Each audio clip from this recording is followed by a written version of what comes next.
But not all technological advances in firefighting have to be this expensive or high-tech. Since 1987, U.S. firefighters have been using a simple, cheap weapon which can prevent both flashovers and backdraft. It's a radical technique that appears to be contrary to common sense.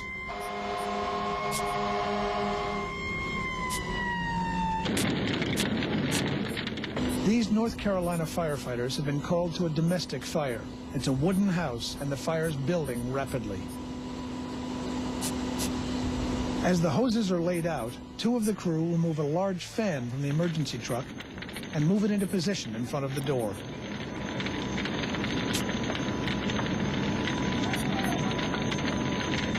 Well, for years, as instructors, we've taught that we don't add air or oxygen into a burning structure. But what we're doing with positive pressure ventilation, we're supplying enough air and enough oxygen in there to overcome that. So it does. It goes against everything that even instructors for years have taught to add air, but it works. When we roll up on the fire scene, we want to know where the fire is.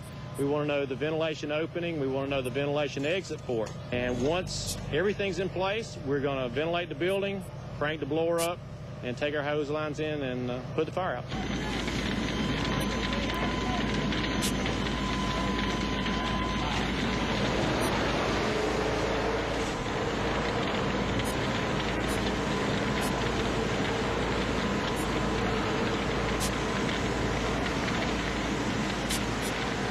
The fans have specially designed blades which force hundreds of cubic feet of air in through the door, pushing the heat, the flames, and the smoke back as it rushes through the room. Within seconds, the firefighters are able to enter the inferno and work in a pocket of cool, clean air.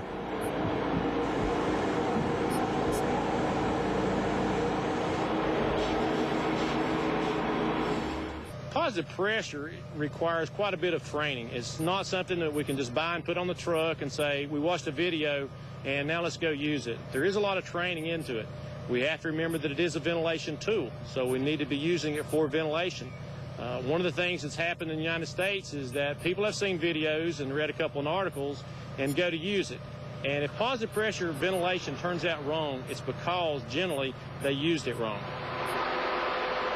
Here, the crew failed to make an escape route at the rear of the building for the smoke and flames. When they start the fan, it simply blows the burning smoke straight back into their faces. Positive pressure ventilation has already saved a lot of lives, not only in the fire service, but also the victims and the people that we're going out there to protect. There's a lot of countries not using positive pressure ventilation, but it is the wave of the future. And I think it's like in the United States. It just took some people, it took effort to prove that positive pressure ventilation works. Once they try it, and that's the biggest thing there, once they try it, they're going to like positive pressure ventilation and start using it.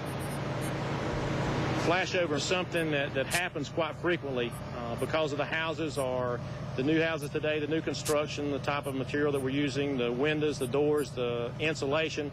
So today's firefighting is much more dangerous because of the fact that flashover and backdraft, you're going to see a lot more of that in the future. And positive pressure ventilation is one way of keeping that flashover from happening, especially on your firefighters when they make that entry. In the U.S., most fire engines now carry fans to help prevent flashovers and save lives.